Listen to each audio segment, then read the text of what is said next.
There are over 550 million firearms in worldwide circulation. That's one firearm for every 12 people on the planet. The only question is, how do we arm the other 11? Seja bem-vindo à Liga dos Leigos, onde pessoas semi-aleatórias discutem assuntos que não dominam. Boa noite, a Liga dos Leigos está reunida hoje para discutir o filme de 2005, O Senhor das Armas, Lord of War, dirigido por Andrew Niccol, estrelado por Nicolas Cage, Ethan Hawke e Jared Leto. No filme, o personagem fictício You Your Love, vivido por Cage, sai de uma vida de refugiado ucraniano nos Estados Unidos para o mundo do contrabando internacional de armas nos anos 80 e 90, o que o envolve em episódios como a dissolução da União Soviética e as guerras civis na Libéria e Serra Leoa. Para discutir esse filme aqui comigo estão Juscelino Encanador. Olá, meu povo e minha pova. Vai uma granadinha aí? Não, obrigado. Pepe o Peripatético. Boa noite. E Salazar o Luso. Boa noite. Quem gostaria de começar aí? Quem sugeriu, né? Quem sugeriu, né? Eu recomendei. A gente estava buscando uma obra para falar da dissolução da União Soviética, do caos que se seguiu, né, ao fim do regime Gorbachev. E eu acho que esse é um dos aspectos que é abordado nesse filme, né? Um dos episódios que a história conta. Uma história largamente baseada em fatos reais, apesar dos personagens serem fictícios. A gente vai ver que tem paralelos com personagens reais que tiveram vidas bastante interessantes. E, além disso, também fala muito dos conflitos na África, né? Coisa que a gente abordou um pouco no filme, quando a gente falou do filme 13 Horas. Vamos falar de outros problemas que aconteceram no virada do século e que estão acontecendo até hoje, né? Então, acho que é bastante interessante esse aspecto. Também um pouco, de novo, abordando aspectos que a gente tratou no filme 13 Horas, essa mania de intervenção que os Estados Unidos têm em outros países que eles não compreendem, né? Mas de alguma forma eles querem mudar. Eu acho que é bem... É um filme que continua atual, né? Apesar de ser de 2005, ter 15 anos, não ter sido um grande sucesso de bilheteria na época. Ele custou 50 milhões, faturou 72 bilhões de bilheteria no mundo. Conseguiu se pagar, mas nem de longe deu lucro. Mas teve uma redescoberta, né? Acho que muita gente consegue rever esse filme e entender algumas das mensagens que ele aborda. Além do que, tem o Nicolas Cage no ápice, né? No auge dos seus poderes, que é uma figura com uma carreira bastante curiosa também. Eu acho que o que acabou levando uma redescoberta do filme foi depois aquele frisson todo quando o Victor Boot, que é uma das dos mercadores de armas que inspirou a personagem do Nicolas Cage, foi capturado, né? Uhum. Ele foi julgado, foi em novembro de 2011, né, que ele foi julgado, exatamente. Então foi ali que, na verdade, teve aquele frisson da imprensa, que ajudou muito a redescobrir o filme. Eu acho que também é interessante o fato do filme abordar uma série de assuntos, além, é claro, da queda da União Soviética, que é qual é a dinâmica da venda de armas, né? Como é que são os atores que participam disso, né? Muitos deles envolvidos no governo. E, assim, é um filme que tem umas verdades, assim, bem... que incomodam bastante. Talvez isso explique a falta de sucesso dele, porque são coisas bem duras, principalmente para americanos, para certos outros países, né? Tem certas alusões a país do Oriente Médio, que vende arma para os dois lados. Vende arma para todos os lados. Assim, talvez isso explique como é que esse filme, como o filme não foi um sucesso estrondoso. O filme, ele é um filme que hoje talvez não seria filmado. Né, eu acho que não seria filmado. E na época já, eu não sei se vocês leram uma das entrevistas que o Andrew Niccol deu. Eu acho que foi para NPR, ó. Por causa de vocês, eu li NPR de novo. Vocês estão acabando com a minha vida, mas tudo bem. Não tem problema, não. Eu li New Yorker, tá? Eu li Vanity Fair naquele episódio 13 horas, então não vem com essa. Tô muito mais fundo no esgoto que todos vocês. Eu li o artigo da entrevista dele na NPR, e o que ele falou é que ele apresentou o filme pro estúdio de Hollywood, e olha que interessante, o Salazar, os estúdios falaram, a gente só faz o filme se no final o foco do filme for o mocinho, for o agente da Interpol, que captura o mercador de armas, e no final ele capturar e vencer. Como ele não queria fazer isso, ele falou, não, só é retardada, né? O ponto todo da história história exatamente mostrar por que ele não vai ser preso, né? Ele acabou sendo financiado, o filme acabou sendo financiado por um francês, um produtor francês. Ah, é? É isso que ele falou, que ele não conseguiu financiamento dos Estados Unidos. Ele teve que ter financiamento independente, não foi do estúdio Hollywood, foi financiamento independente. De uma certa forma, o estilo do filme, né? Ou seja, é um drama para um público adulto, é o tipo de filme que Hollywood abandonou completamente, né? Eles não fazem mais. Hoje é tudo super-heróis, é tudo filmes infantilizados. Então, mesmo se fosse feito hoje, mesmo um filme com esse tema, com certeza não seria com esse orçamento, né? Seria um filme muito mais barato, uma produção independente, talvez. E talvez fosse muito mais maniqueísta mesmo, né? Porque realmente o filme mostra que tanto o Ocidente como a ex-União Soviética praticavam atos ilícitos, cuja contagem de cadáveres eles podem ser diretamente até responsabilizados, né? Tanto o Ocidente quanto a ex-União Soviética e outros países aí que o filme mostra. Todos os países que condenam o Putin, a China e até mesmo a Síria como ditadores, na verdade, eles estão responsáveis diretamente por financiar alguns maiores ditadores, colocando entre aspas aqui o termo, que responsáveis pela maior das violações de direitos humanos, você pode imaginar, né? Eu acho que a gente vai ter tempo para falar, mas, por exemplo, uma coisa que a direita brasileira baba-ovo do Trump, o que a Arábia Saudita está fazendo pro Iêmen é repulsivo, é uma carnificina, entendeu? Sádica. E ninguém na direita brasileira pisca um olho. Ninguém. Imprensa mundial também, ninguém nem sequer noticia, né? Para cada fotinho de criança passando fome que o Ernesto Araújo mostra, o que já é um negócio que o Taleb fala muito bem disso, que isso é uma maneira desonesta de debater as coisas com foto de criança passando fome, mas se ele faz questão de mostrar a criança passando fome da Venezuela do Maduro, eu mostro foto de criança com o rosto literalmente derretido por fósforo branco, bomba de fósforo branco, lançada por um F-15 da Arábia Saudita, financiado pelos americanos, financiado diretamente pelo Trump. Então eu acho que esse é o soco no estômago que eu entendo que o Hollywood não quer e ninguém no fundo quer, né? Os maniqueístas não querem. Sim, ninguém quer ir no cinema para ouvir o meu país, o Ocidente, digamos, é responsável... O Ocidente democrático, liberal? Exatamente, é responsável por massacres na África, por exemplo. Sim. Então, essas são verdades bem convenientes.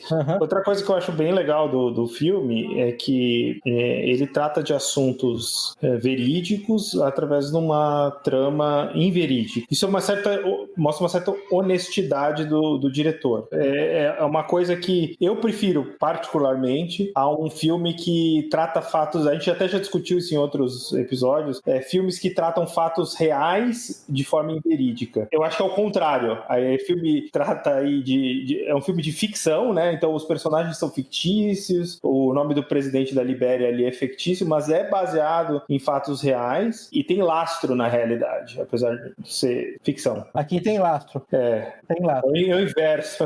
Mas eu queria perguntar para os dois conhecedores de cinema que a gente tem aqui, o Salazar e o Jusilei, uma crítica que eu vi ao filme é que ele não sabia falando agora cinematograficamente, né? Vamos pensar no tema artisticamente, que ele nunca foi capaz de se fixar num tema específico, no sentido, ele é um drama, ele é uma comédia negra, ele é um docudrama. Vocês acharam isso? Porque eu achei, na verdade, que ele tinha um balanço excelente nesse aspecto. Achei o contrário. Eu acho que essa crítica em particular foi uma das críticas que eu menos entendi do filme. Não, eu também não entendo que essa crítica tem valor, porque ele é um filme, claramente ele é um drama, né? Se você for classificar, ele é um drama. Mas, claro, tem pitadas ali de humor negro. Mas assim, é normal isso, né? Você não vai fazer um drama que não tem nenhuma dose de humor, nada ali. Não faz sentido isso. Então, esse tipo de crítica me parece meio vazia. Talvez seja justamente as pessoas queiram encontrar um problema no filme. Eu não vejo grandes problemas no filme. Aliás, eu vejo muitas qualidades. Acho que o grande problema desse tipo de que é a pessoa que tem que rotular o filme de alguma forma, né? Ele precisa colocar um rótulo. Seu Pepe, por acaso aí o senhor sabe se essa resenha aí, se essa crítica desse filme, que não gostou, dizendo que transitava por vários gêneros e não era nenhum deles, essa crítica foi assinada por um jornalista? Só pra saber, um amigo. Então, agora, porque eu queria obter a reação de todos vocês. Quem escreveu essa crítica foi um jornalista acima. Jornalista de onde? Do panteão da direita americana, National Review. A National Review meteu a boca no filme. Que coisa, porque olha só, esse filme é de 2005, não é? Eu lembro aqui que eu fui assistir esse filme com um colega encanador, um libanês que tem pressão alta, inclusive, e assim que nós saímos do cinema ali e tal, um shoppingzinho aqui no Capão Redondo, um olhou pro outro e falou: como é que a gente faz pra virar traficante de armas, hein? É claro. Pô, isso é outra coisa, cara. O jeito que o Andrew Nick constrói o personagem, o cara é sedutor e fascinante, vou ser honesto, né? O personagem do Victor, do Yuri, desculpa, do Yuri Orlov, pô, é fascinante. O cara é completamente enticing, sedutor mesmo, né? Assim, sim, você tem, assim, ele num ramo de negócios que é considerado abjeto pela maior parte da sociedade, de fato pra você ver o estrago que isso pode causar na mão de ditadores e outros tipos de gente aí, independente disso, não quero entrar nesse ponto agora. E, no entanto, você vê o seguinte, o cara tinha lá a sua omertá familiar, o cara tinha umas sacadas, um humor negro aí bacana, e principalmente o seguinte, é que você tinha ali um cara viril sem ser exagerado, que hoje em dia foi expurgado dos filmes de Hollywood, especialmente se o cara não for de alguma minoria que eles queiram empoderar, né? E eu acho outro aspecto interessante como ele explorou essa pode chamar de falsidade ideológica ao se miscuir na comunidade judaica russa para começar a traficar armas. Isso é muito interessante. Eu concordo com o Salazar que o filme tem um monte de fios desencapados que você jamais tocaria hoje. Lembra que o grande adversário dele no comércio de armas, quando ele estava subindo rumo ao topo, era um judeu, né? O Simon Weiss, né? E numa das conversas mais interessantes que ele teve com o cara, ele falou: mas você vendeu armas pro Irã e pro Iraque. Ele falou: você já ocorreu pra você que eu queria que os dois perdessem? Então é algo que você não vai ver hoje, né? O Irã é terrorista, Israel é contra os terroristas. Exatamente. Então você tem alusões ali ao Oliver North, né? Que é o general corrupto, Coronel, na verdade. Coronel americano, né? Acho que ele tem um coronel se vocês perceberam, o nome do personagem é Coronel Oliver Southern. Que a voz faz o Donald Sutherland, faz a voz dele. E é uma coisa muito difícil para um americano engolir, né? Que tem um coronel, uma alta patente do exército americano extremamente corrupta e que também se enxerga como patriota, né? Isso é uma dualidade interessante. Então, o filme é bastante interessante, fazia anos que eu não vi. A única crítica que eu talvez tenha a ele, mas é uma crítica até meio lateral, é que, assim, os efeitos especiais parecem meio datados, né? Assim, daquela abertura. É engraçado que a memória que eu tinha, fazia anos, eu vi esse filme quando ele saiu, né? A memória que eu tinha é que os efeitos especiais eram top, né? Mas, assim, hoje você vê aquela abertura, assim, me parece muito artificial, né? Aquela linha de produção, você vê claramente ali que envelheceu ali, né? Eu tenho uma crítica ao filme, que é essa linha narrativa dele e a esposa, todo o esforço que ele faz pra seduzir a mulher, que eu achei que ficou meio fora. Um ponto. Isso, putz, você tirou as palavras da minha boca, que a minha próxima pergunta pra vocês é assim: ele é um alfa? Não. Ele é um alfa, mas com a mulher dele não se comportou como um alfa. Ficou muito fora de propósito. Ele mentia, alugar o jatinho daquele jeito e tudo mais. Ele até poderia fazer isso pra seduzir ela, mas ficar com ela, adorando-a perpetuamente, durante um casamento de longa data, não encaixa no personagem todo. É um negócio meio artificial. Isso sem falar do fato dela, mais tarde, protestar e afetar qualquer tipo de ignorância sobre o que ele fazia. Aquilo é patético, né? Aquilo é bem típico de esposa de traficante e criminoso, né? Aí eu não sabia de onde vinha o seu dinheiro.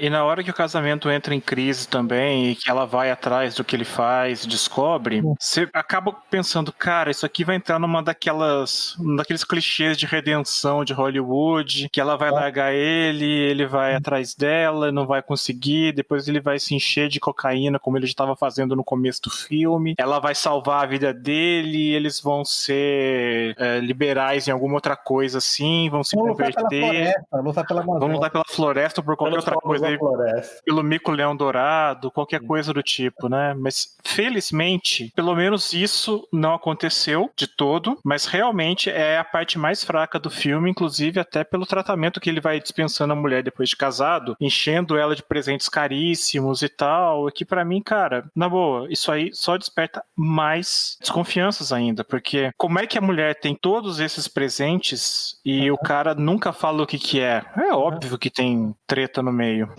O que eu achei mais clichê foi o irmão, tá? Eu achei que a história do irmão é a típica história do irmão mais fraco, drogado, Porra louca. que acaba sendo arrastado pelo irmão, que de fato é um líder, digamos. O Yuri Orlov arrasta o irmão para um caminho, e até pelo irmão ser mais fraco, né? Ele cai em desgraça. Aquele negócio se arrasta demais, aquela história dele ser viciado em cocaína. Ali, assim, acaba servindo a um propósito no final do filme, né? Claro que a gente vai estragar o filme para vocês aqui. O filme é de 2005, né? Isso, a gente faz questão, porque o irmão é assassinado no final do filme, né? Num arrobo, digamos, de arrependimento. De nobreza, né? De heroísmo. Isso. E aí o irmão existe simplesmente para mostrar, olha, realmente... Tem consciência, tem consequências, né? Isso. Todo esse negócio que eles faziam de traficar armas, ele bate aquela crise de consciência, ele tenta eliminar ali a transação que está acontecendo, que eles estão negociando com o ditador da Libéria. Ali naquele momento na Libéria, eles estão fornecendo armas para Serra Leoa. A gente pode até falar da guerra civil na Libéria, mas você lembra que o ponto as facções da Guiné e de Serra Leoa que participaram da guerra civil liberiana. Isso. E aí o irmão dele é assassinado pelo filho, né, do ditador. Que morre também, né? Morre no processo, né? Isso. E ele serve esse propósito aí de mostrar a consciência, um cara com consciência aí no meio dessa loucura, né? Tem esse plot device. E faz o personagem iniciar, né, ensaiar um ciclo de redenção que não se concretiza. Né? Mas isso foi muito bom, eu até posso aceitar a sua crítica de que o irmão ficou caricato, mas a figura do irmão e a história do irmão foi muito importante. Ela teve, para mim, o mesmo papel que teve naquela série, que é uma série de TV muito boa, que é aquela Breaking Bad, né? O resultado de um homem que é essencialmente bom, ou como diz você, que tem caráter, mas que é fraco, entendeu? Quando submetido cotidianamente ao mal, né? Como aquilo destrói e corrói a alma dele, por fim acaba corroendo o corpo dele, versus um cara muito mais charmoso, cheio de si, muito mais seguro, muito mais até sedutor mesmo, mas claramente é amoral, né? E era capaz de ficar imerso naquela atmosfera maligna sem se autodestruir, em parte porque ele já não tinha consciência mesmo. Então eu acho que esse contraste ficou bem bom. Eu entendo que você não ter gostado do melodrama com o irmão dele, mas o papel, a figura do irmão dele foi crucial. Sim, é importante. Crucial no filme. É importante.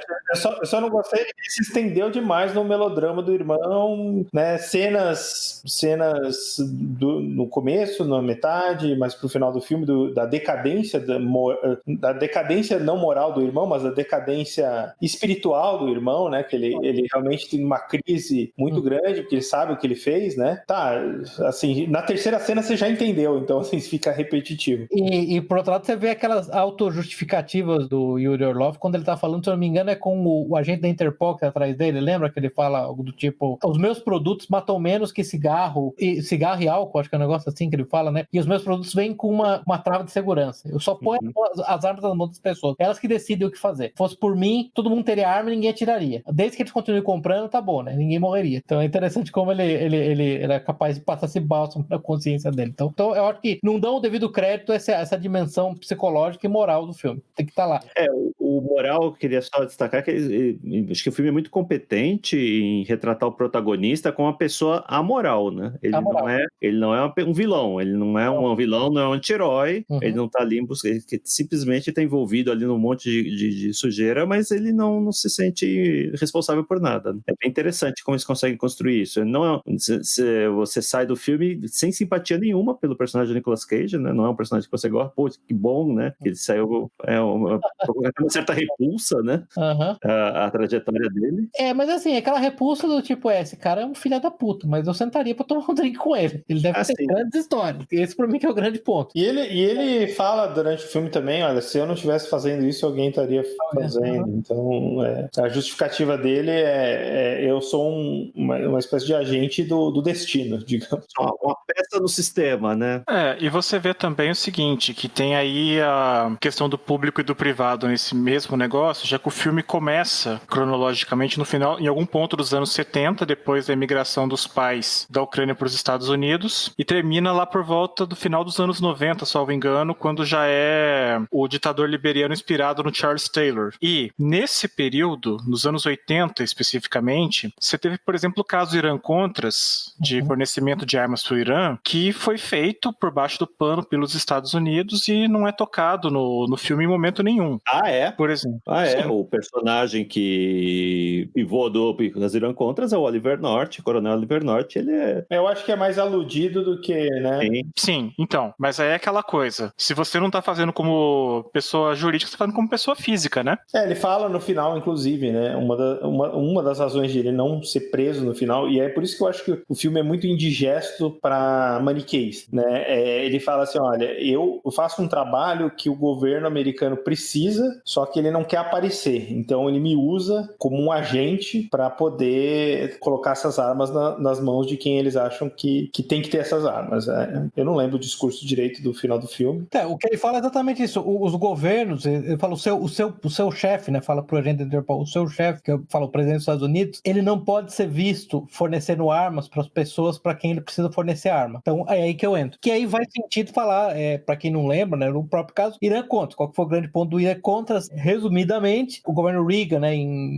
No segundo governo, na segunda administração, ele queria, por volta de 81, ele queria libertar alguns reféns americanos que estavam presos pelo Hezbollah, que é a milícia xiita controlada pelo Irã, no Líbano. Ele queria libertar essas milícias e o acordo feito foi que ele ia vender armas para o Irã, secretamente. A venda de armas para o Irã ia redundar em duas coisas: dinheiro de volta para os Estados Unidos e a libertação dos reféns. E para vender essas armas, o que ele fez, como os Estados Unidos não poderiam vender as armas diretamente, a CIA vendeu as armas para Israel.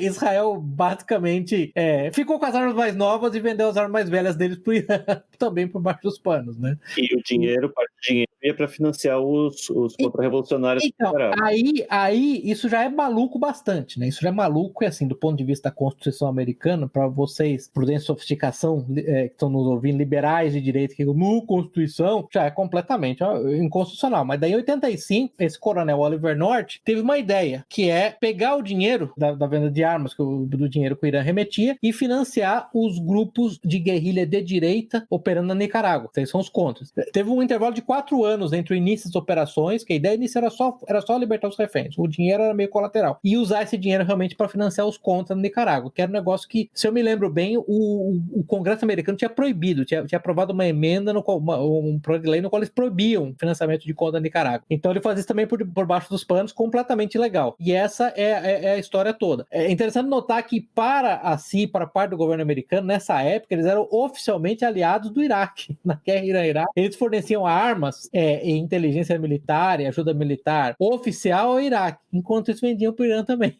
Então você veja que é uma história interessante dos mocinhos. E aí o coronel... A partir desse episódio tem aquele filme do Tom Cruise lá, American Made, que ele levava dinheiro lá e armas para os contas e voltava com cocaína. Né? E voltava com cocaína, exatamente. Que na verdade esse é outro ponto interessante, que a CIA acabou, uma das coisas que a CIA fez, ela acabou meio que recrutando grandes traficantes de droga que já faziam essa rota, né? Já faziam num sentido, né? Levando cocaína da América Central ou da América do Sul para os Estados Unidos, para que eles na ida levassem armas. Então, na verdade, esse é um outro pilar da operação, o tráfico de drogas e a CIA. Não tem herói nessa história, né? Não tem herói, mas é isso, cara. Eu concordo com o Salazar. Quer dizer, como é que vai pegar a cabecinha do pessoal do Terça Livre, entendeu? Que não, mas os Estados Unidos, a CIA só tem gente boa, né? A CIA não faz. Isso, a CIA ela só entra pra resolver os problemas que precisa, né, cara? Os caras são... Ela entra pra impedir massacres e espalhar democracia, tá? Exatamente. E liberdade. E liberdade. Esqueci, liberdade. Você pode ver que o CIA, do final de democracia, é dali, é da agência. Tá?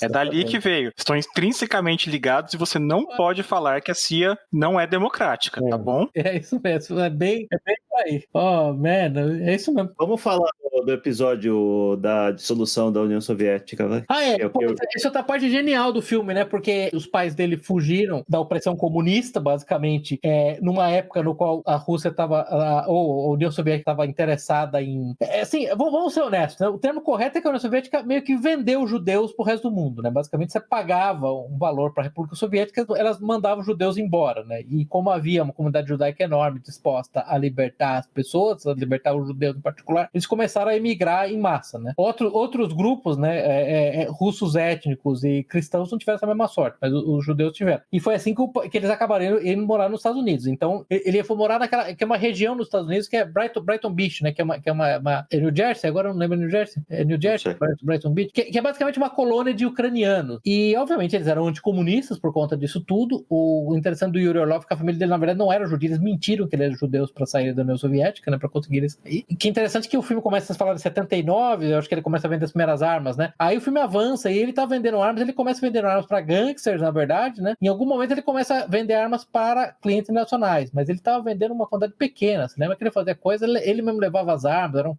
caixas com fuzis, não sei o quê. E aí, com 91, quando finalmente a União Soviética se dissolveu, aparece uma cena no Natal de 91, ele pulando de alegria, né? E o pai dele perguntou: por que você tá pulando de alegria? Não, porque a União Soviética acabou. E o pai dele, que tinha se convertido ao judaísmo, veio como judeu falso, se converteu ao judaísmo, falou: você também tá muito feliz que finalmente vai ter liberdade religiosa na Rússia. Ele falou: eu tô feliz porque agora tem milhões de armas prontas para serem compradas a preço de banana, né? Que é a verdade, aliás, da Rússia inteira, né? A Rússia inteira, durante a liberalização, quando a Rússia foi instada ao tal livre mercado, incluindo com a ajuda de especialistas de Harvard e de Yale, na verdade, o que aconteceu foram um grupo seleto de mega bilionários roubaram todos os recursos da Rússia, né? E acumularam poder. E não foi diferente no âmbito militar, né? Aí tem aquela cena espetacular dele visitando um hangar de munições, era na Ucrânia? Eu não lembro agora. Na Ucrânia.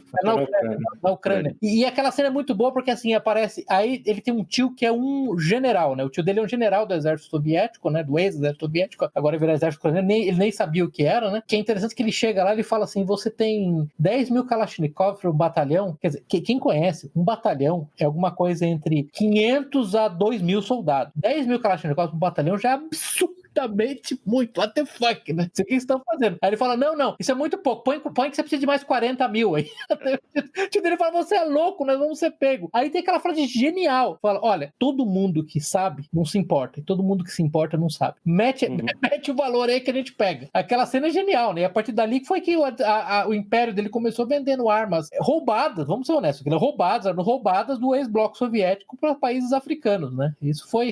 E assim, um negócio legal, você lembra que tem nessa cena, tem uma hora que tem tanques, se eu não me engano, são T-54 soviéticos? T-72, provavelmente. T-72? Não, eu acho que eram daqueles bem antigões mesmo. E o Andrew Niccol falou numa entrevista o seguinte: ele falou: olha, esses 50 tanques, eu não lembro realmente se era T-54, tá? A gente pode até ver depois. Esses tanques pertenciam a um comerciante de armas tcheco, e ele falou pra mim: eu vou te emprestar os tanques agora, mas no final de dezembro eu preciso dele que eu vou mandar pra Líbia, tá? O que comprou. Então você precisa me dar de volta. É fascinante, né? Mas assim, isso que é muito interessante, como essa corrida não foi só pelos recursos naturais ou pela planta industrial da Rússia, né? Também foi pela quantidade colossal de armas que foi abandonada, basicamente. Imagina o seguinte, né? O bloco soviético, né, o Pacto de Varsóvia, passou 50 anos preparando para uma guerra com os Estados Unidos e a OTAN, que não aconteceu, né? Do dia para a noite, não só você tinha pilhas e pilhas de armas que não tinham mais motivo de um plano de uso, você tinha toda uma planta industrial capaz de produzir armas que não tinha clientes. E só conseguia produzir armas, né? Só conseguia produzir armas. Então, dos primeiros... Depois a gente fala do Viktor Bout com detalhes, mas primeiros clientes dele foi a Bulgária. A gente tem... Basicamente, o cenário era o seguinte: tem um monte de fábrica de armas aqui, o bloco soviético não existe mais, então vamos vender para dentro e ninguém fala inglês. O que a gente faz com essas armas? Aí ele começou a abrir portas lá para países africanos. Você tá falando do Viktor Bout mesmo, né? Sim. Do cara real, do mercador de armas real. Eu lembro isso, inclusive tem um documentário muito bom, né? Bem interessante, né? Acho que tá na Netflix, pelo menos. Não, tá na Netflix, eu acho que eu assisti na Apple TV, que chama The Notorious Mr. Bout, né? Eu procurei esse, eu não consegui assistir.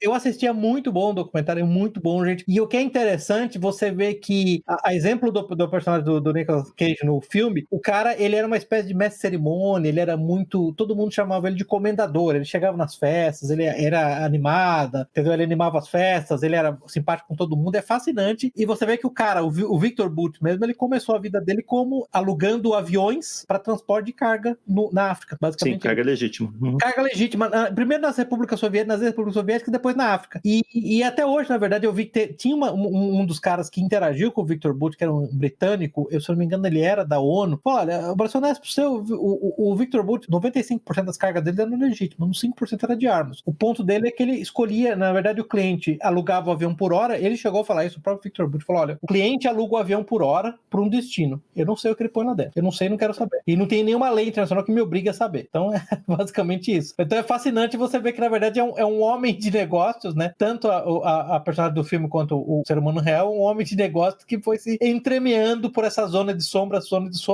até passar do ponto da zona de sombra e virar efetivamente um mercador de armas. Parece ser uma coisa mais de oportunidade, né? Essas coisas são negócios de oportunidade. Ele viu, né, a União Soviética caindo e era muito comum também, quem tinha saído da União Soviética e dos países satélite, querer voltar para o país para, digamos, repossuir alguma coisa que eles tinham perdido, por exemplo, uma terra ou algum claim, alguma coisa que eles teriam naquele lugar que eles achavam que era deles. E eu não sei se é o caso dele, particularmente, mas é muito comum isso. Muito comum eles voltarem para falar, isso aqui é meu, isso aqui me pertence, isso aqui eu deixei para trás, ou isso aqui eu sinto que eu tenho uma ligação com essa riqueza aqui que está nessa terra aqui, e é uma espécie de mentalidade de reconquista. Eu vi muitas entrevistas de caras que saíram da ex-União Soviética, que tinham sido ou expulsos ou tinham fugido, e das outras repúblicas que voltaram depois, justamente com essa mentalidade de reconquistar o que eles tinham perdido.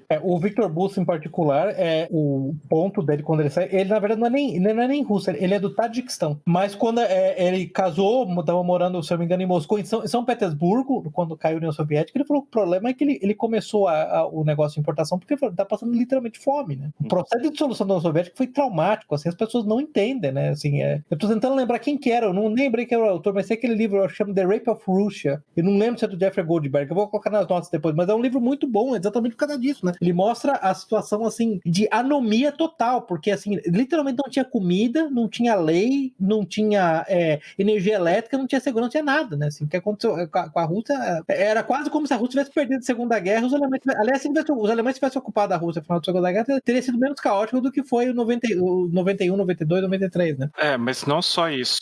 O período todo da Rússia, dos anos 90, do Yeltsin, que o povo gosta de retratar como um cara bonachão, bacana, boa gente e tal. Manguaceiro. Entre 1989 e 1999, o PIB da Rússia caiu 45%. Aqui no Brasil se arrancou uma presidente, merecidamente, porque, entre outras coisas, a economia caiu 5% em 2 anos. Agora você imagina 9 vezes mais ao longo de uma década. Sobre essa questão aí que o Salazar levantou de gente que volta pra lá querendo reconquistar, tem o seguinte, o pessoal que emigrou da Rússia nos anos 70 por causa dessa história aí de facilitar a imigração judaica pra fora, quem conseguiu juntar algum dinheiro nesse período, quando teve a primeira onda de abertura da economia russa ainda sob o comunismo, 88, 89, 90... Perestroika. Na perestroika, isso, perdão. Você teve um episódio primeiro que o Boris Yeltsin, que era um dos deputados mais proeminentes da Duma russa, mas ainda não era presidente, não era nem o presidente da SSR russa dentro da União Soviética, ele foi a Houston visitar uma instalação da NASA. Uma destilaria.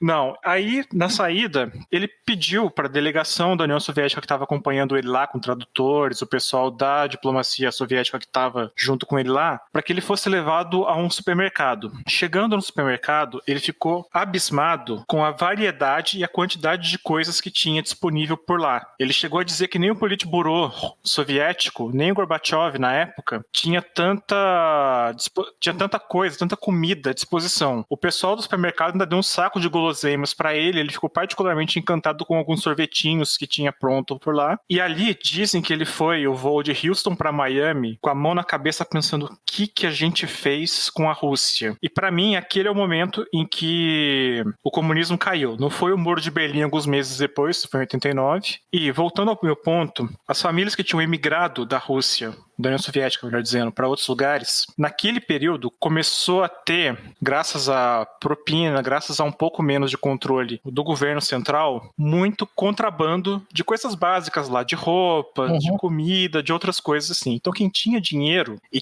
falava russo e tinha alguns contatos, conhecia gente ali dentro ainda, foi começando a infiltrar isso daí e os preços no mercado negro eram, assim, foi criando um mercado informal ali. De forma que, quando caiu a União Soviética formalmente, quem tinha alguma posição de mercado lá dentro e tinha, inclusive, contatos para comprar burocratas, foi quem acabou levando as empresas estatais todas naquelas privatizações malucas que tiveram lugar na Rússia entre 92 e 94, principalmente, né? Basicamente as gangues, né? Você tá falando. Isso. Foram gangues, foram todo esse tipo de gente. Eles iam se filtrando lá. Enquanto em outros lugares, por exemplo, na República Tcheca, então Tchecoslováquia depois separou, quando eu estive lá, teve uma história bacana, assim, que foi o seguinte: ao pé do castelo de Praga tem um palácio chamado Palácio Lobkowicz. E lá você tem a história toda dessa família que tá lá na região de Praga e arredores ali, no máximo 100 quilômetros, há 7, 8 séculos, família nobre. Você vê que cada geração tinha um quadro da família pintado. Eles eram mecenas também, os originais da terceira do Beethoven, inclusive pertencem a eles, estão lá no Museu da Família, lá no Palácio. E quando teve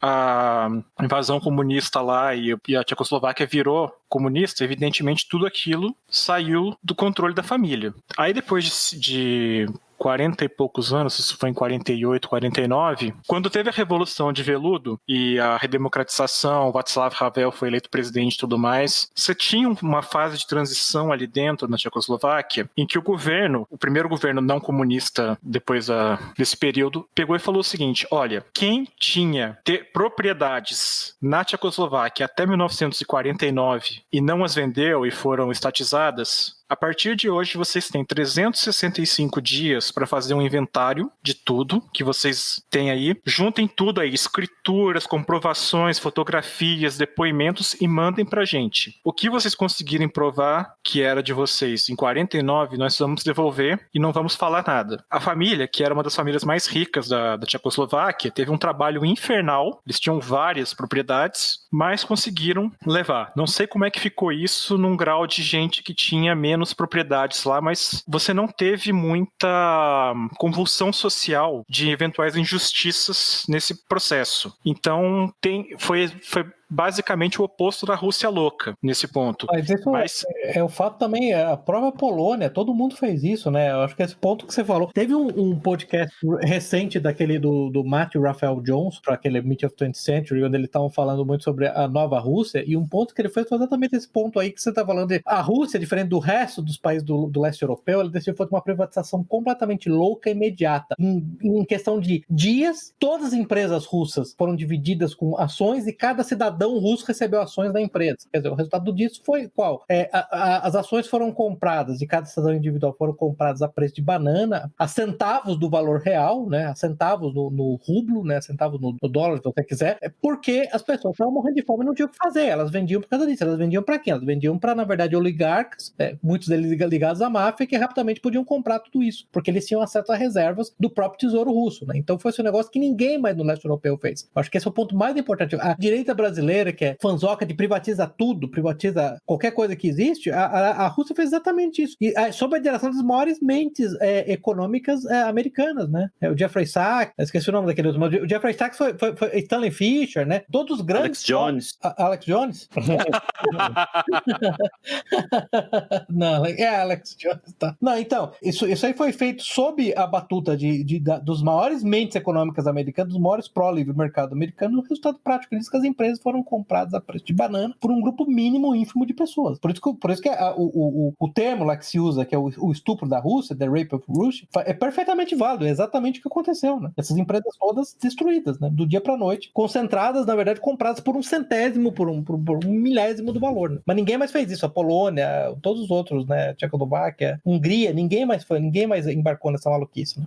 Eu realmente recomendo esse podcast porque ele mostra, inclusive, vários esforços da própria Rússia para processar, inclusive, esses economistas de Harvard, de Yale, por conta da participação deles nesse processo todo. Então é um negócio bem interessante. Assim, é chocante de ver o que aconteceu. Não é à toa que os russos mesmo consideram esse período pior do que a época stalinista. E você vê que os oligarcas que conseguiram essas empresas privatizadas, oligarcas é o termo deles, mas o mais correto mesmo seria mafiosos, né? Eles mandaram e desmandaram na Rússia até mais ou menos a entrada do governo Putin, que fez uma proposta irrecusável para eles. Ou vocês beijam a minha mão, ou quem sabe vocês beijam algumas partículas de polônio ou de Novichok, como vocês quiserem. E os que não gostaram de nenhuma dessas duas foram para Londres, onde eventualmente, de vez em quando, tem algum sobressalto assim de saúde, mas nada demais.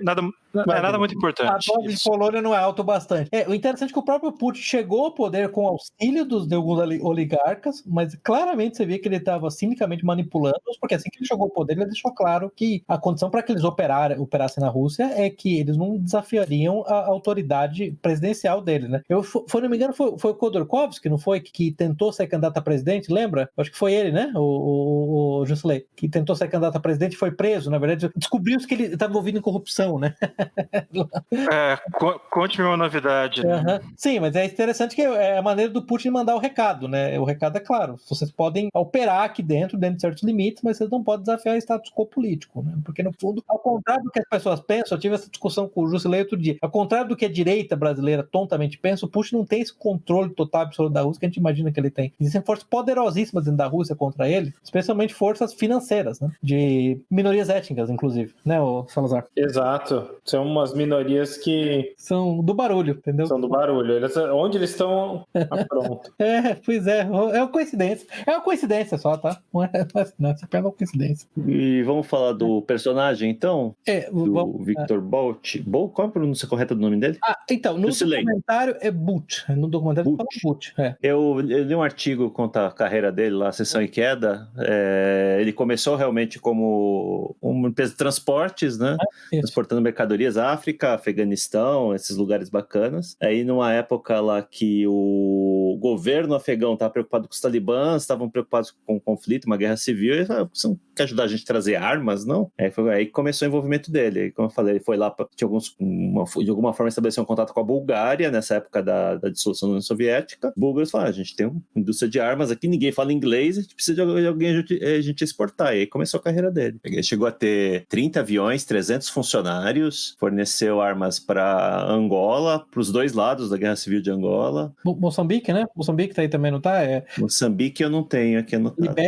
Libéria. Ele chegou, depois do genocídio de Ruanda, em 94, ele forneceu armas para Ruanda, essas armas acabaram sendo traficadas para outros países, nos conflitos locais. Basicamente, tinha 8 países envolvidos nesse conflito aí, que ele forneceu armas para todo mundo. Ô, Zeno, um negócio interessante é que ele teve 2 pilotos que foram capturados pelo Talibã. Ele voou para o Afeganistão para negociar a soltura dos caras. Aí ele mesmo fala no documentário, ele fala, o fucking Talibã, eles não gostavam de mim porque eu lutei no exército russo, né? Ele é um egresso do exército russo. E então eu tive que acabar estabelecendo contato com aquela aliança. Acho que na época era o Massoud, que era da Aliança do Norte. Mullah Omar, não? Não foi aquele Massoud, o Mahmoud Massoud, se não me engano, da Aliança do Norte. Quando eles acabaram libertando, lá, numa das operações que fizeram contra talibãs, eles acabaram libertando os 2 pilotos depois de mais de um ano, os pilotos russos. Então e o interessante da história dele, ele entrou para o exército, né? Ele fez o serviço militar básico, daí ele falou, eu gosto muito de língua. línguas, eu queria estudar línguas. Ele falou, eu queria aprender francês, mas eu cheguei lá no Instituto de Linguística da União Soviética e do Exército Soviético e me colocaram para aprender português. Sim, a primeira língua que ele aprendeu foi português. Foi português e eu fui para Moçambique. Eu passei um ano em Moçambique. Inclusive, a esposa dele, que é russa, né? A esposa russa dele, ele conheceu em Moçambique. Então, Era casada na época. Era casada na época, ela se divorciou e acabou casando com ele em São Petersburgo, exatamente. Ele é uma figura... Mas assim, o interessante é que no documentário tem um monte de vídeos caseiros dele. Você vê uma figura assim, completamente bonachona, sabe? Muito engraçado. Eu acho que eu vi trailers, não consegui assistir o documentário inteiro, eu vi trailers porque acaba tendo um contraste muito grande da imagem que se criou dele, que ele é o senhor do mal, não sei o que, o gênio maligno, o mercador da morte, e essa figura que aparece no filme, né? No documentário. O cara que chegava, a imprensa chegou a falar que não, ninguém tem foto dele, porque se alguém tirar foto dele, ele manda matar. E o cara, ele fazia vídeos caseiros dele mesmo, né? O tempo todo. Ele adorava vídeos caseiros, assim. E como eu falei, tá claro ali que as coisas foram crescendo fora de proporção. E ele mesmo fala isso, depois do 11 de setembro o problema começou, porque na verdade, assim, o padrão de evidência para ser considerado colaborando com os terroristas se evaporou. Basicamente, se alguma agência de inteligência, lembra que nós comentamos sobre a comunidade de inteligência americana, né? Se alguma das dezenas de agências dissesse que você era terrorista e acabou. E ele teve um problema sério que ele, como por ser essa figura bonachona, meio comendador mesmo assim, alma da festa, ele tem um certo ego e teve uma matéria que eu acho que foi da New York Magazine, que foi entrevistá-lo, tirou foto dele, aquilo ali foi muito mal pra ele, foi ali que acabou meio que instando ao DA, no final foi o DA que acabou capturando ele, né? Então ele não percebeu, ele era meio tolo nesse aspecto, né? Ele não percebeu que a mudança do panorama mundial e não percebeu que esse apego dele à persona que foi criado, o mercador da morte, ia acabar voltando contra ele, porque ele pessoalmente sabia que não era exatamente essa situação, né? Tanto que o Andrew Niccol fala no filme, né? Ele, na verdade, ele fala assim, você baseou na vida do Victor Bout, ele fala, na verdade, são 5, né? Eu até anotei aqui, ele fala que, na verdade, é um composto de 5 personagens, na verdade. É um francês chamado Jean Bernard Lasno, que desapareceu em 2002. O egípcio Monzer Alcaçar, o libanês Sarkis Soganelian, e aí sim, ele fala especialmente o Victor Bout, que é russo, que é Tadjik, na verdade, russo, né, de origem Tadjik, e finalmente um ucraniano chamado Leonid Mirin. Então é um combinado dessas 5 pessoas, mas claro que, você veja que interessante, segundo as informações que eu tenho, o Jean-Bernard Lasno, em volume, traficava muito mais arma do que o Victor Bout. Por que você não ouve falar dele? Porque ele não tinha esse interesse nos holofotes. A matéria, a carreira dele, me lembrou um outro personagem de um outro filme. Você assistiu um filme chamado Blow, com Johnny Depp? Sim, claro. A carreira do George Young, que é o cara que trouxe a cocaína colombiana para os Estados Unidos. Sim. E se relacionou com, ia falar Evo Morales, não, Pablo Escobar, com os grandes traficantes todos, mas era um Zé Mané, né? O cara foi colhido ali pros eventos. Tem noção. Então, essa é muito bem, nossa, excelente lembrança, porque para mim é exatamente o que o Victor Bout é, um absoluto um sem noção. Exatamente, foi sendo tragado. Ele morou na Bélgica, depois ele morou numa zona de livre comércio, Dubai, se eu não me engano, eu acho que foi em Dubai, depois morou na África do Sul, aí naquele paraíso racial que é a África do Sul, ele foi assaltado, foi brutalizado, a família dele foi brutalizada, aí ele mudou da África do Sul, ele morou uma época no Congo, e aí ele fez o que o Salazar falou, ele voltou pra Rússia. Na verdade, quando as coisas apertaram, ele voltou pra Rússia, exatamente nesse mesmo modelo, né, que é agora finalmente eu tô entre os meus conterrâneos, os meus coétnicos, né. Então, uma outra coisa que me faz imaginar que ele não é esse gênio do mal, que a imprensa, o mercador da morte, foi a forma como ele foi preso, né? Sim. Porque o DA, que é a Agência de Combate às Drogas Americanas, montou uma sting operation, né, para ele, se fingindo de membros da FARC, com quem ele nunca tinha lidado, né? Foram tentar foram com uma oferta lá de comprar mísseis antiaéreos em Bangkok, para derrubar helicópteros americanos na Colômbia. Então, na verdade, o motivo que ele foi preso não é porque ele traficante de armas, mas conspiração para matar soldados americanos. E aí você entende por que o DA, né, a Agência Antidrogas Americana, está envolvida, porque tinha as FARC. E se você ver o vídeo, o documentário tem o vídeo, tá? O vídeo, assim, é ridículo na medida em que você vê o agente da DA, o agente das FARC, né, que é o falso FARC, não, a gente precisa que você nos forneça mísseis antiaéreos pra gente matar agentes americanos. Assim, qualquer pessoa... Olha pra câmera e dá uma piscadinha, né? Olha pra câmera e dá uma piscadinha. Agentes americanos.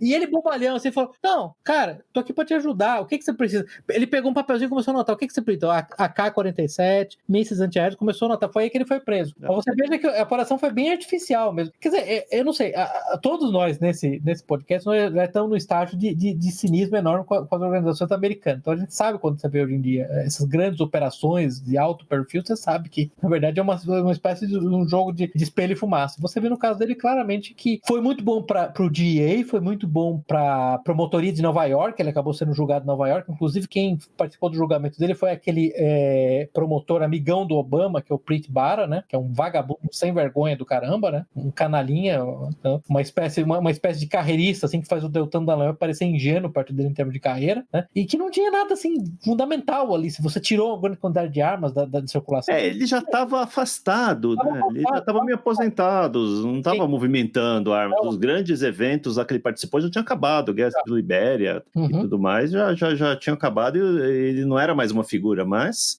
talvez tenha sido essa questão, essas matérias que ele fez, né, de ser taxado de mercador da morte, acabou sendo uma operação midiática, né? Sim, porque essa gente precisa dessas operações midiáticas, né, exatamente para justificar a existência delas, aumentar os orçamentos, né, e tudo isso é importantíssimo para eles. Então, na verdade, é uma operação que ajudou a carreira de muita gente nos Estados Unidos, né? Veja, eu não estou dizendo que ele é um santo, ninguém que está dizendo que nem que ele é inocente, tá? Simplesmente que ele não é esse gênio do mal. Esse é o grande ponto. Essa ideia que ele é um grande gênio do mal é patética, entendeu? Outro assunto que eu queria falar, antes de terminar, é sobre a ocasião lá da Guerra Civil na Libéria, que nós já tivemos essa discussão antes. Só um parênteses antes. Eu preciso passar para colocar um documentário que eu vi sobre a Libéria, feito pela Vice. Olha os extremos que eu vou pro podcast, tá? Assistir o documentário da Vice. Nossa, saquei. Agora já... Mostrando lá o que é a Libéria, assim, já não é de agora, acho que é de 2015, 2016, o inferno na Terra, que mesmo depois de ter acabado a Guerra Civil, né? Sim. A segunda Guerra Civil, você quer dizer, né? A segunda, sim. Mas sejamos justos, a Vice tem bons documentários às vezes, eu recomendo dele sobre a Coreia do Norte. Legal, depois compartilhei. Eu não assisti. Então, uma coisa interessante, a parte da Libéria é, para mim, certamente a mais chocante do filme, de qualquer modo, e que eu acho interessante, de novo, meu ponto com a direita liberal, a direita democrática, né? Porque especialmente esses que têm uma enorme devoção e respeito à Constituição. A Constituição liberiana é basicamente a Constituição americana. O que será que aconteceu? O que será que tem de diferente? Se a Constituição salva tudo, né? O que aconteceu com a Libéria, né? Só explicar aqui. A Libéria é um país na África que foi basicamente fundado por escravos americanos libertos logo após a Guerra Civil, né? Então muitos negros americanos foram libertados e decidiram voltar para a África e fundaram esse país chamado Libéria, que a capital é Monrovia? Monrovia é por causa do presidente James Monroe. Até a bandeira era, não sei como é que a bandeira hoje, a bandeira era parecida com a bandeira dos Estados Unidos, né? Era uma estrela só no lugar das várias estrelas dos Estados Unidos, que era o primeiro país na África com os moldes ocidentais. Eu posso contar sobre um subúrbio escatológico de Monrovia ou não? Não. Pode. Sim. Não quero. Pera aí, tem o voto do desempate aí, Salazar. Quero. Yes. Tá, tudo bem. Tudo bem. Um subúrbio de Monrovia se chama Chocolate City. Já vi pra onde vai. Porque basicamente a falta de saneamento básico obrigava as pessoas a fazerem as coisas na rua. E aí um dia se decidiu povoar aquela região e ficou sendo Chocolate City, né? Que legal. Muito obrigado pela colaboração, Juscelino. É isso que elevou a qualidade do podcast enormemente. Não, é isso que eu queria ouvir. O que eu te falar, um negócio interessante que... eu esqueci o nome tinha uma associação americana, né, que decidiu, na verdade, que os negros libertos teriam melhores chances de se aclimatar na Libéria. Então, na verdade, um movimento de repatriação. E como o Zeno falou, vários negros americanos ficaram ansiosos para sair dos Estados Unidos e voltar para a Libéria. Eles queriam voltar para a terra deles. Agora, o negócio interessante é que aquele território em particular já era ocupado por uma população autóctone, nativa. Eu até esqueci o nome do grupo étnico agora. Quando os negros americanos libertos chegaram dos Estados Unidos, eles atrocidaram todos os nativos africanos. Então, era um massacre de negros negros contra negros constante ali. Isso já começou, comparou-se, né, na verdade, o tratamento que os liberianos, digamos, os negros americanos liberianos deram aos nativos africanos é equivalente ao tratamento que os americanos deram aos índios, incluindo a deportação em massa, a colocação em reservas e tudo mais. E a história dessas duas guerras civis que teve no final do século XX também é uma história horrorosa, né? Essa história recente e sim, não estou falando de uma guerra que envolve magia negra, canibalismo e coisas assim.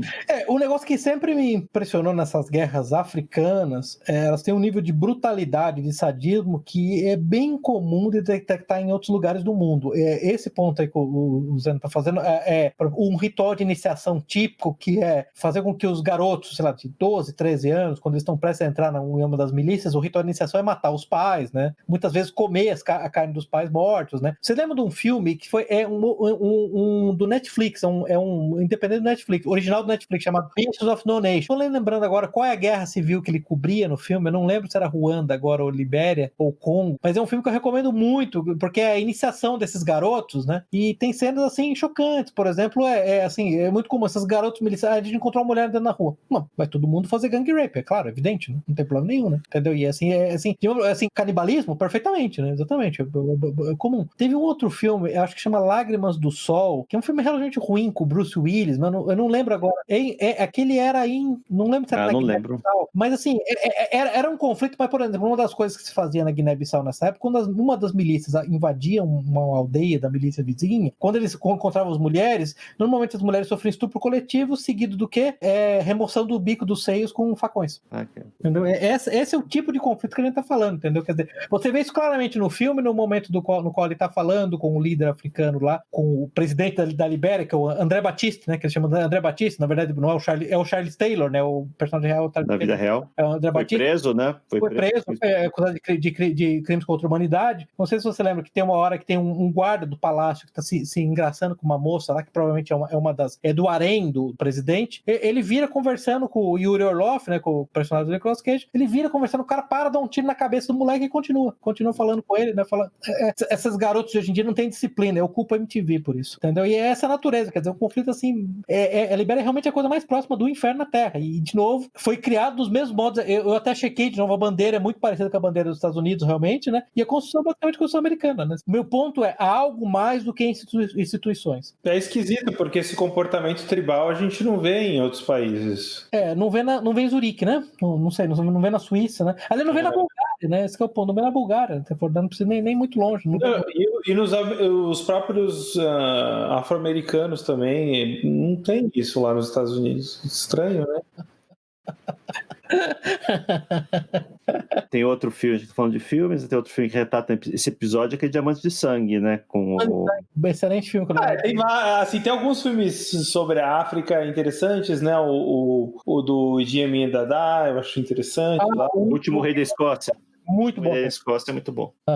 Tem alguns, mas não é um tema, por exemplo, que Hollywood gosta de tocar, né? Por exemplo, a África e esses conflitos africanos, especialmente abordar essa brutalidade dos conflitos, não é algo que você vê em alta frequência. Por exemplo, quando você vê o Holocausto. O Holocausto, por exemplo, quantos filmes do Holocausto vão sair este mês? 6 bilhões. Provavelmente alguns sim. 6 bilhões. E mais filmes do Holocausto do que vítima. Exatamente.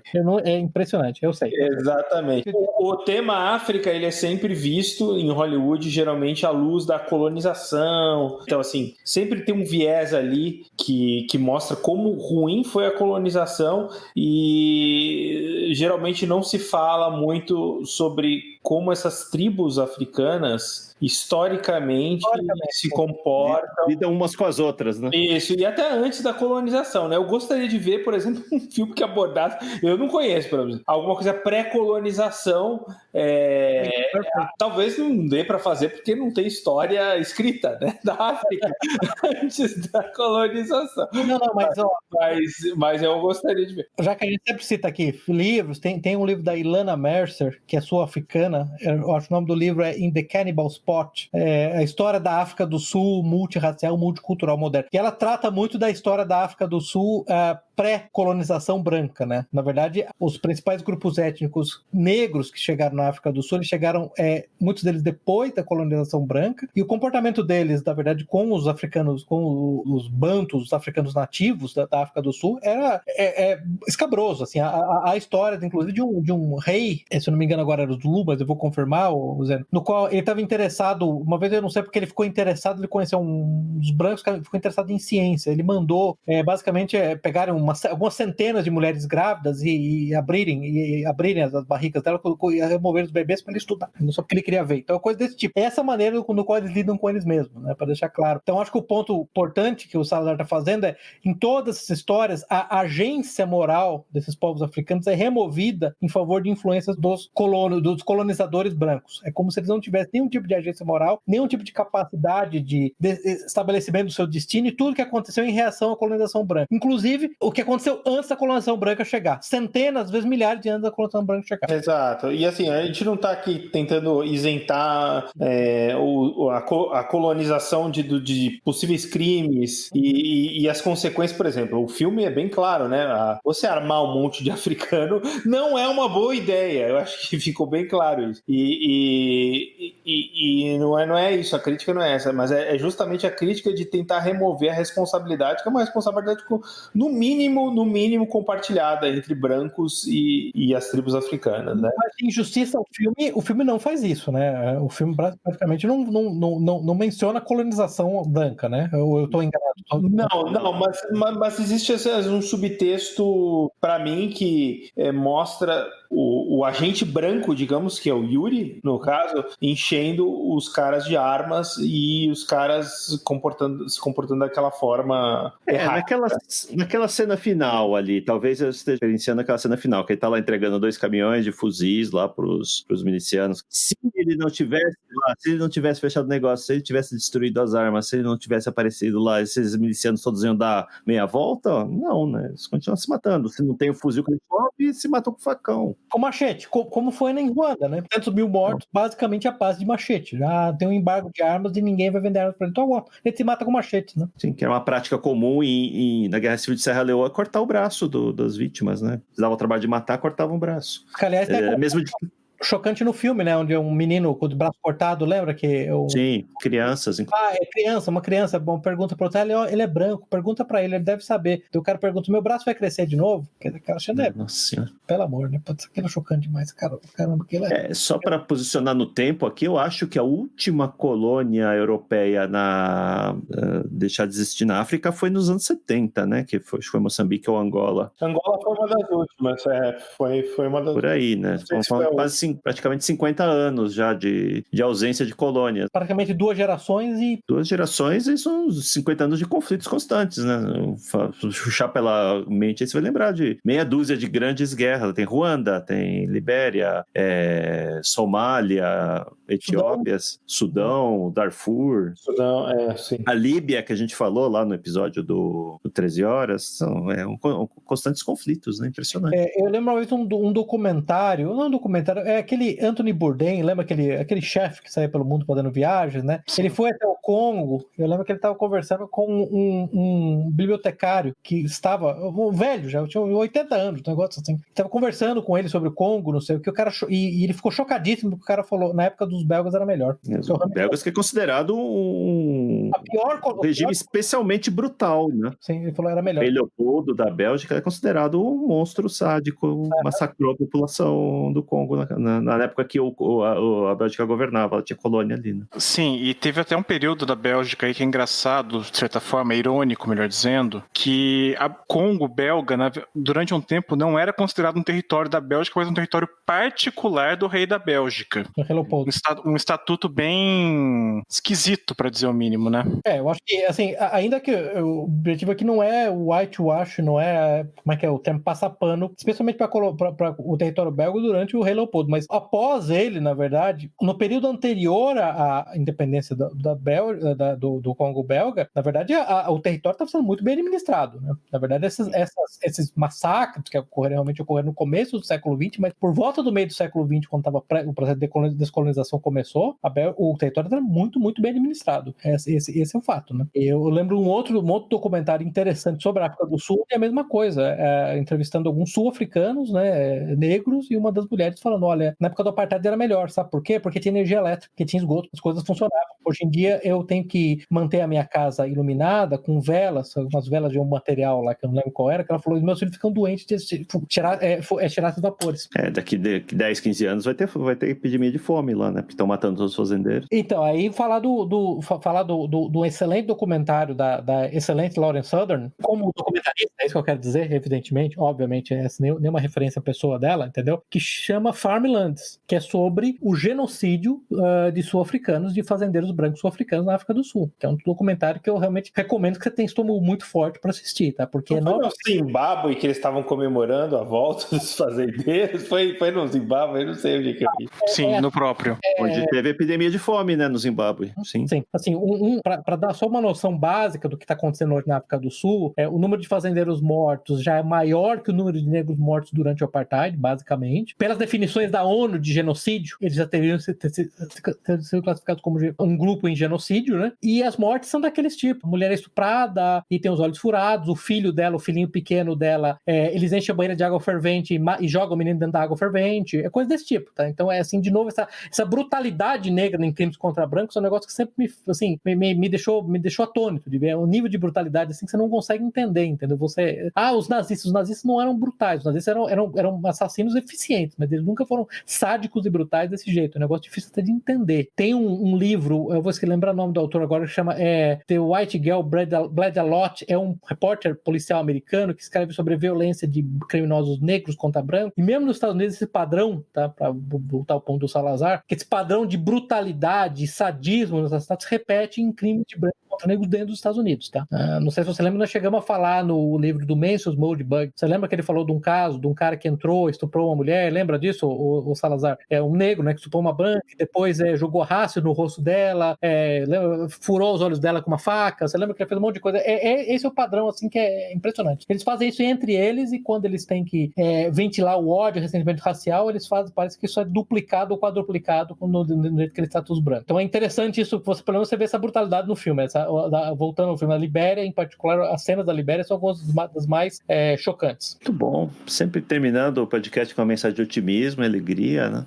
Devo fazer uma observação aqui sobre a conexão brasileira desse filme e alguma coisa sobre a trilha sonora também. Trilha sonora? Não, por favor. Bom, a trilha sonora instrumental do filme, do Senhor das Armas, foi feita por um brasileiro chamado Antônio Pinto, filho do Ziraldo, e que fez as trilhas também de Cidade de Deus e de Central do Brasil. Olha só. E também, em termos de trilha sonora, a parte das músicas pop que tocam durante o filme me chamou a atenção, porque na hora em que tá o Yuri e o irmão dele lá loucos na cocaína, as duas músicas que tocam são Young Americans, do David Bowie, que é o auge do David Bowie na cocaína, antes de ele ir pra Berlim e pra tentar fazer um rehab lá. Digamos que cocaína é bom pra música pop, principalmente. Digamos.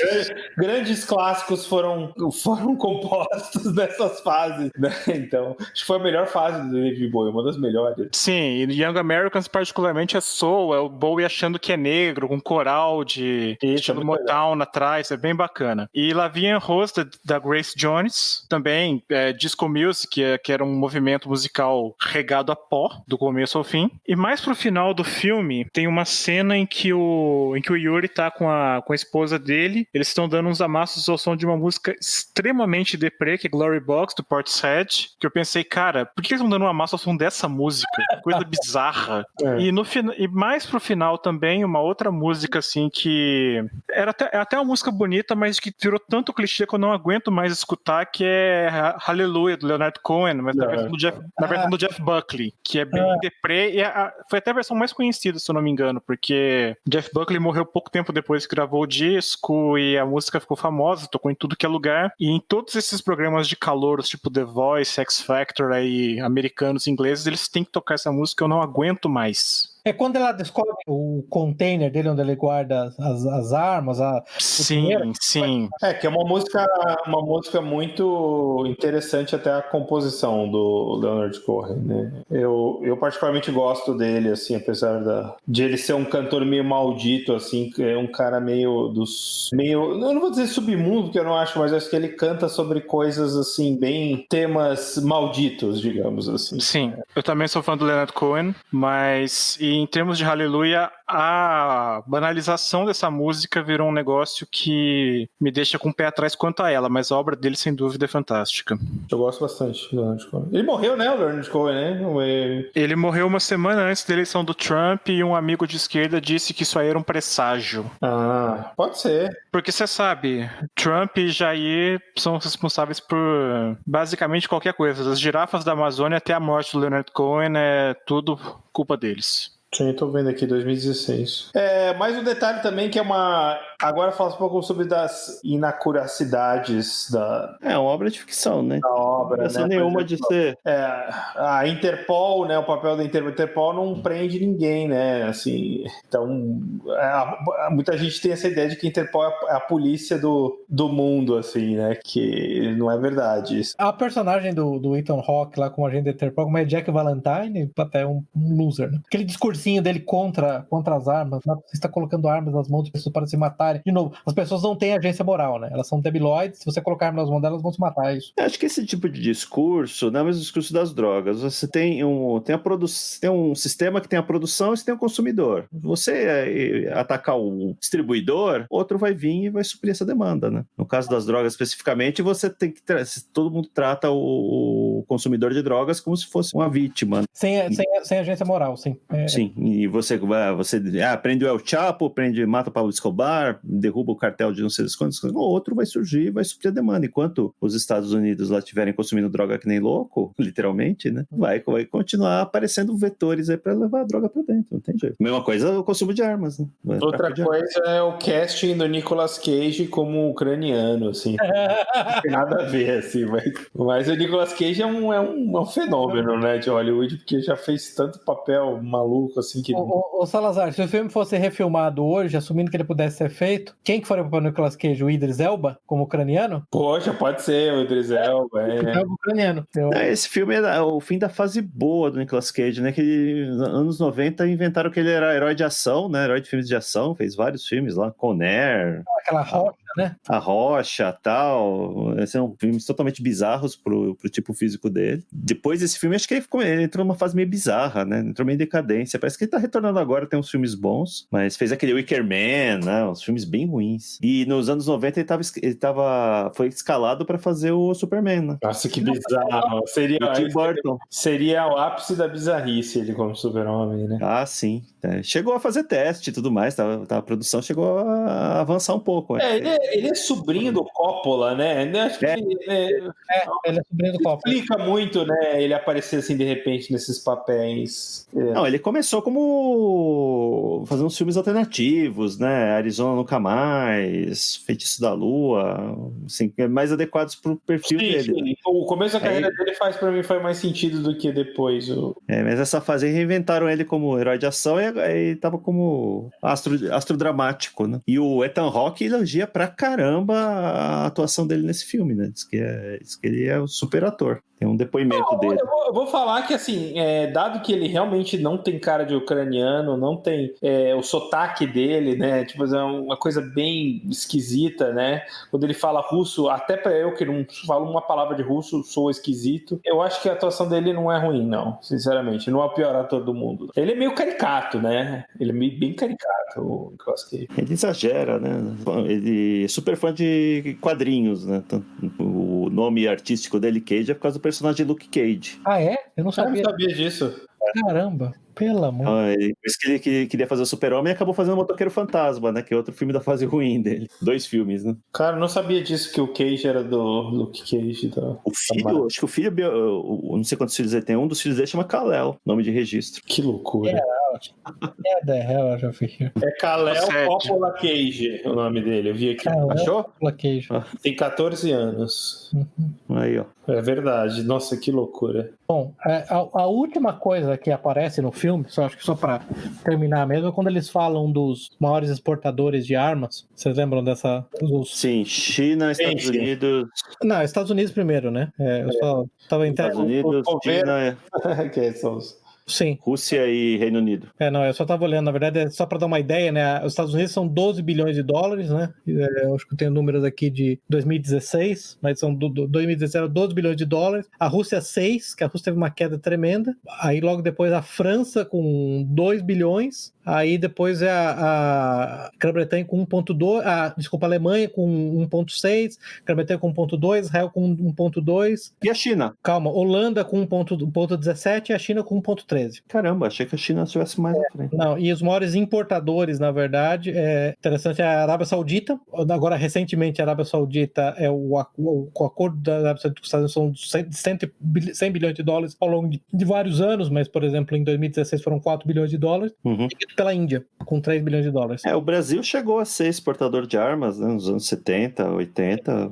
Nessa época aí, coincidiu com os anos 90, coincidiu com o fim da União Soviética, entrou em colapso, né? Tinha aquela empresa Engesa que chegou a fazer tanques, né? Você vê que você acha nos fóruns aí, o pessoal, o Osório era um tanque tão bom, mas os americanos, esses malvados, boicotaram. O boicotaram, para lembrar, tem aquela história famosa que houve uma competição na Arábia Saudita e o Osório, na verdade, ganhou. Até onde eu pude apurar, a história não é nem falsa, é verdadeiro. O Osório realmente ganhou em mérito técnico. A questão toda é a seguinte: o governo americano ofereceu uma linha de financiamento para a construção dos tanques do M1 Abrams, né? O que você vai fazer?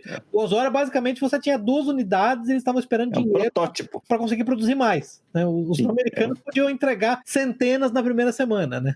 Porque... o Osório é um protótipo feito com partes compradas de outras empresas. A chassi era de um, não sei o que era do outro, o canhão era alemão. Pronta, você precisaria pagar para a linha de montagem ser criada e você começar a vender. Quer dizer, não dá, né? Os Estados Unidos, em particular, né, eles têm um dos modelos no qual eles vendem, que é aquele Foreign Military Financing Program. Não é o único modelo, mas é um dos principais modelos, né? No qual, na verdade, o governo americano, quando ele fornece ajuda militar a algum país em particular, a maneira como você faz isso, você não dá o dinheiro pro país, né? Isso é um negócio muito interessante. Você não vai lá, toma aqui, então, sei lá, Israel, toma aqui esse $1 bilhão para você, entendeu? Tá aqui uma caixinha de sapato. Na verdade, o país em questão tem uma conta com o Departamento de Defesa, e basicamente o que você faz, você tem geralmente é um general, um coronel que toma conta daquela conta, né? Um militar do país em questão, sei lá, vamos pegar a Grécia e liga pro cara e fala: olha, eu preciso de 10 mil morteiros. O cara, tá bom, então eu vou tirar aqui, vou bater aqui da sua conta, encaminha a ordem para uma empresa americana, a empresa americana fornece, o dinheiro é transferido para ela da conta. Então o dinheiro não sai dos Estados Unidos, na verdade é transferido para ela e as armas são entregues para esse país, né? Então, na verdade,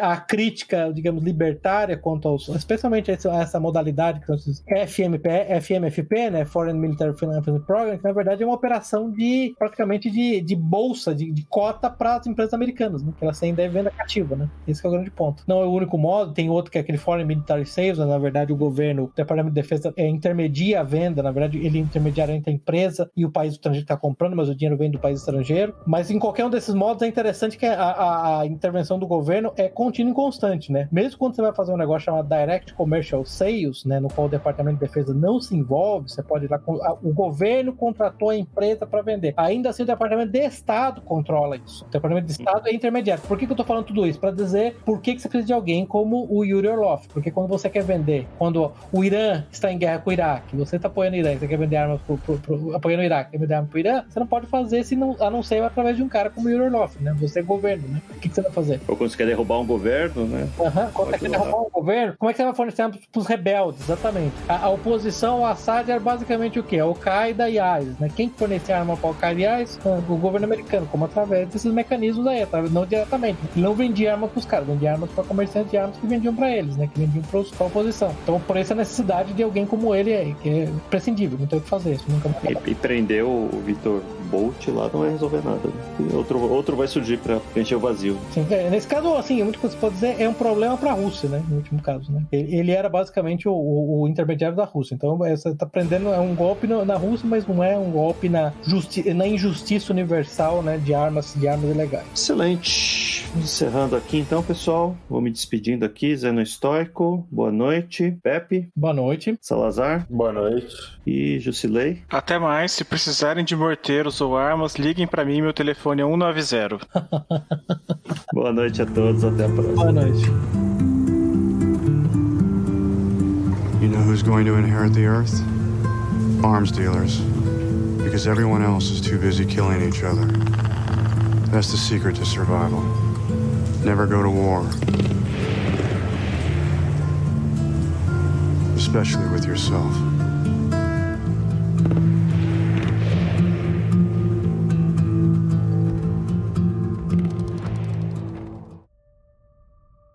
Encerramos aqui nosso episódio de hoje. Links para os livros, filmes e artigos citados durante a discussão estão no site da Liga. Assine o feed para ser informado automaticamente quando novos episódios estiverem disponíveis. Apoie o trabalho da Liga dos Leigos. Deixe o seu comentário, sugestão ou avaliação no site da Liga ou na sua plataforma favorita. Agradecemos a audiência.